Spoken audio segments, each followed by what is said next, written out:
ব্যবহার করে অন্যান্য ইবাদত যদি কোনো ব্যক্তির সালাত গ্রহণ করা হয় ওই ব্যক্তির যাবতীয় ইবাদত গ্রহণ করা হবে।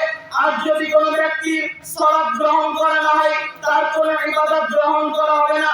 মনে রাখতে হবে, একজন ব্যক্তি যদি হজ করে, একজন ব্যক্তি যদি যাকাত প্রদান করে, উত্তম চরিত্রের হয়, এরকম জালসা মাহফিলে 1000 কেন, 1 লক্ষ কেন, 1 কোটি কেন, 50,000 কোটি টাকাও যদি কোন ব্যক্তি এরকম জালসায় দান করে ওই ব্যক্তির কোনো ইবাদত গ্রহণ করা হবে না, ওই ব্যক্তি যদি সালাত আদায়কারী না হয়।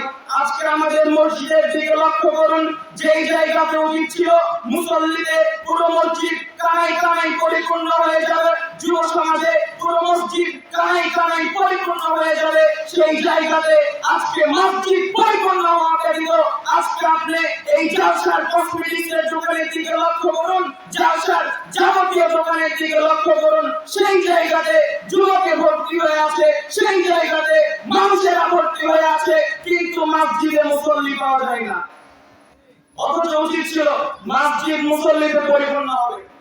আর আমি এটা বলবো না আজকের যুব সমাজ পথভ্রষ্ট হয়ে গেছে, পদস্খলিত হয়ে গেছে, এটা শুধু যুবকদের দোষ নয়, যুবকদের পিতা মাতারও দোষ আছে না নাই?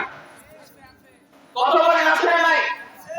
রাসূল সাল্লাল্লাহু আলাইহি সাল্লাম বলেন, কুল্লু মাউলুদিন ইউলাদু আলা ফিতরা, প্রত্যেকটা আদম সন্তান ইসলামের উপরে জন্মগ্রহণ করে, ফাবাওয়াহু ইউহাউইদানিহি আইয়ুনাজিসানিহি আইয়ুনাসিরানিহি, প্রত্যেকটা আদম সন্তান ইসলামের উপরে জন্মগ্রহণ করে, কিন্তু তার পিতা তার মাতা তাকে ইহুদি বানায়, তাকে খ্রিস্টান বানায়, তাকে মূর্তি পূজক বানায়। আপনার ছেলে সালাত আদায় করতে পারবে এই যোগ্যতা নিয়ে জন্মগ্রহণ করেছে, আপনার ছেলে ইসলাম মানতে পারবে, বুরকা পড়তে পারবে, ইসলামের যাবতীয় বিধান মানতে পারবে, এই যোগ্যতা নিয়ে জন্মগ্রহণ করেছে, কিন্তু অযোগ্য পিতার পরিচয় দেওয়ার কারণে, অযোগ্য দায়িত্বহীন পিতামাতার পরিচয় দেওয়ার কারণে আজকে এই যুব সমাজেরা পথভ্রষ্ট হয়ে গেছে, পদস্খলিত হয়ে গেছে, মসজিদে না গিয়ে তারা আজকে বাজারে বিভিন্ন জায়গাতে চলে গিয়েছে। আপনাদেরকে বলছিলাম রাসূল সাল্লাল্লাহু আলাইহি ওয়াসাল্লাম সালাতকে 3 ভাগে ভাগ করেছেন। এবার আপনাদের দেখাই ওযু করার ফজিলত। ওযু করার ফজিলত দেখাতে গিয়ে আমি আপনাদের সামনে 4টি পয়েন্ট আলোচনা করব। 1 নাম্বার, কোন ব্যক্তি যদি ওযু করে আল্লাহ তাআলা তার মর্যাদা বৃদ্ধি করেন। ওযু করার মাধ্যমে আল্লাহ তাআলা বান্দার সমস্ত গুনাহ মাফ করে দেন। ওযু করার মাধ্যমে এই ওযুর অঙ্গগুলো বিচারের মাঠে অতীব উজ্জ্বল হবে। 4র্থ নাম্বার, এই উজ্জ্বলতা দেখে বিচারের মাঠে ফেরেশতারা উম্মতে মুহাম্মাদীদেরকে জান্নাতের দিকে আহ্বান করতে থাকবে। প্রথমে আসুন ওযু করার মাধ্যমে কিভাবে কোন ব্যক্তির মর্যাদা বৃদ্ধি হয়ে যায়। মুসলিম শরীফে হাদিস এসেছে, আবু হুরায়রা রাদিয়াল্লাহু তাআলা আনহু বলেন, রাসূল সাল্লাল্লাহু আলাইহি ওয়াসাল্লাম সাহাবীদেরকে বললেন, সাহাবীরা, আলা আদুল্লুকুম মা ইয়ামহুল্লাহু বিহিল খাতায়া ওয়া ইয়ারফাউ বিহি দারাজাত, আমি কি তোমাদেরকে বলবো না আল্লাহ তাআলা কোন কাজের মাধ্যমে বান্দার মর্যাদা বৃদ্ধি করেন এবং গুনাহ মাফ করে দেন? সাহাবীরা বললেন, হ্যাঁ অবশ্যই বলেন। রাসূল সাল্লাল্লাহু আলাইহি ওয়াসাল্লাম বললেন, ইসবাগুল উযু আলাল মাকারি, তোমরা কষ্ট সত্ত্বেও পরিপূর্ণভাবে ওযু করো। যে ব্যক্তি কষ্ট সত্ত্বেও পরিপূর্ণভাবে ওযু করে আল্লাহ তাআলা তার মর্যাদা বৃদ্ধি করে এবং তার সমস্ত গুনাহ মাফ করে দেন। শুধু তাই নয়, মুসলিম হাদিসের দিকে লক্ষ্য করুন, আল্লাহ তাআলা বলেন, রাসূল সাল্লাল্লাহু আলাইহি ওয়াসাল্লাম খরজা খতায়া সাদিহি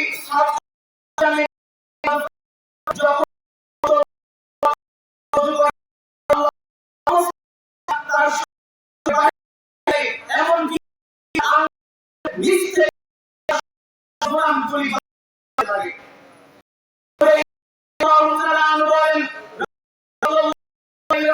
বলেছেন, ইমাম মিন কোন মুসলিম বান্দা, কোন মুমিন বান্দা ওযু করে এবং সময় তার ধৌত করে, তখন তার মুখ থেকে ওই সকল গুনাহ বাহির হয়ে যায় যেই সকল গুনাহ তার চোখের মাধ্যমে হয়েছে। যখন কোন মুসলিম বান্দা হাত ধৌত করে, হাত ধৌত করার সময় তার হাতের পানির সাথে অথবা পানির শেষ বিন্দুর সাথে তার ওই সকল গুনাহ বাহির হয়ে যায় যেই সকল গুনাহ তার হাতের মাধ্যমে হয়েছে। যখন কোন আদম সন্তান ওযু করার সময় তার পা ধৌত করে, তখন তার পানির সাথে অথবা পানির শেষ বিন্দুর সাথে তার ওই সকল গুনাহ বাহির হয়ে যায় যেই সকল গুনাহ তার পা করার জন্য অগ্রসর হয়েছে। যখন কোন বান্দা ও কুলি করে ওযু করার সময় তখন তার মুখের গুনাহ বাহির হয়ে যায়, চোখ ধৌত করলে চোখের গুনাহ বাহির হয়ে যায়, কান মাসে করলে কান থেকে গুনাহ বাহির হয়ে যায়, মাথা মাসে করলে মাথা থেকে গুনাহ বাহির হয়ে যায়, হাত্তা তাখরুজা নাকিয়ান মিনাজ যুনুবি। এরকম ভাবে যখন কোন মুসলিম ওযু শেষ করে তখন সে সমস্ত পাপ থেকে পূর্ণ পবিত্র হয়ে পরিষ্কার পরিচ্ছন্ন হয়ে যায়। ওযু করার আমরা দ্বিতীয় ফজিলত পেলাম। এই ওযুর মাধ্যমে আল্লাহ সুবহানাহু ওয়া তাআলা বান্দার সমস্ত গুনাহকে মাফ করে দেন। এবার তৃতীয় নাম্বার, এই ওযুর মাধ্যমে ঈমানদারের এই ওযুর অঙ্গগুলো বিচারের মাঠে অতীব উজ্জ্বল হবে, অতীব সুদর্শন হবে। মুসলিম শরীফে হাদিসটি এসেছে, আবু হুরায়রা রাদিয়াল্লাহু তাআলা আনহু বলেন, আমি আমার বন্ধুর নিকট থেকে শুনেছি, তিনি বলছেন, মান তাওয়াদ্দাআ তাবলুগুল হিলিয়াতু আলাল মুমিনিন হাইসু ইয়াবলুগুল ওযু। ঈমানদারের যেই অঙ্গগুলিতে ওযুর পানি পৌঁছেছে বিচারের মাঠে এই অঙ্গগুলো অতীব উজ্জ্বল, অতীব সুদর্শন ভাবে সাদা হবে। এরপরে রাসূল সাল্লাল্লাহু আলাইহি ওয়াসাল্লাম একদিন জান্নাতুল বাকিতে গেলেন। জান্নাতুল বাকিতে গিয়ে তিনি বলছেন, আসসালামু আলাইকুম দারা কওমিন মুমিনিন ওয়া মুসলিমিন ওয়া ইন্না ইনশাআল্লাহু লাবিকুম লালাইকুন। হে কবরবাসী, অচিরেই আমরা তোমাদের সাথে মিলিত হব। যখন রাসূল সাল্লাল্লাহু আলাইহি সাল্লাম বললেন, হায় আফসোস, যদি আমি আমার ভাইদের সাথে সাক্ষাৎ করতাম। তখন সাহাবায়ে কেরাম রাদিয়াল্লাহু আনহুমরা বললেন, ইয়া রাসূলুল্লাহ, আমরা কি আপনার ভাই নই? তখন রাসূল সাল্লাল্লাহু আলাইহি সাল্লাম বললেন, না সাহাবী, তোমরা আমার বন্ধু, তোমরা আমার ভাই নও। আমার ভাই তো তারা এখন পর্যন্ত যারা পৃথিবীতে আসেনি। রাসূল সাল্লাল্লাহু আলাইহি সাল্লামকে বলা হলো, যারা এখনো পৃথিবীতে আসেনি আপনি তাদেরকে কিভাবে চিনবেন? রাসূল সাল্লাল্লাহু আলাইহি সাল্লাম বললেন, সাহাবীরা শোনো, যদি কোন ব্যক্তির একদল কালো কুচকুচে ঘোড়া থাকে, সেই কালো কুচকুচে ঘোড়ার মধ্যে একদল যদি ঘোড়া থাকে যে ঘোড়াদের সাদা কপাল এবং সাদা হাত পা বিশিষ্ট, ওই ব্যক্তি কি সেই ঘোড়াকে চিনতে পারবে? সাহাবীরা বললেন, হ্যাঁ, অবশ্যই চিনতে পারবে। রাসূল সাল্লাল্লাহু আলাইহি সাল্লাম বললেন, অনুরূপভাবে আমার যারা উম্মত হবে তাদের ওযুর অঙ্গগুলো বিচারের মাঠে অতীব উজ্জ্বল ধবধবে সাদা হবে। সেই উজ্জ্বল ধবধবে সাদা অঙ্গ দেখে আমি চিনে নিব এরাই আমার উম্মত, এবং আমি তাদেরকে হাউজে কাউসারের পানি পান করানোর জন্য অগ্রগামী হব। আমি আর একটি হাদিস বলে আমার আলোচনা শেষ করব ইনশাআল্লাহ। হাদিসটি বুখারী এবং মুসলিমে এসেছে। আবু হুরায়রা রাদিয়াল্লাহু তাআলা আনহু বলেন, রাসূল সাল্লাল্লাহু আলাইহি ওয়াসাল্লাম বলেছেন, ইন্না উম্মতি ইউদাউনা ইয়াওমাল কিয়ামা গুররাম মুহাজ্জালিনা মিন আসারিল ওযু ফামান ইসতাতাআ মিনকুম আইয়ুতিলা গুররাতাহু ফালিয়াফআল।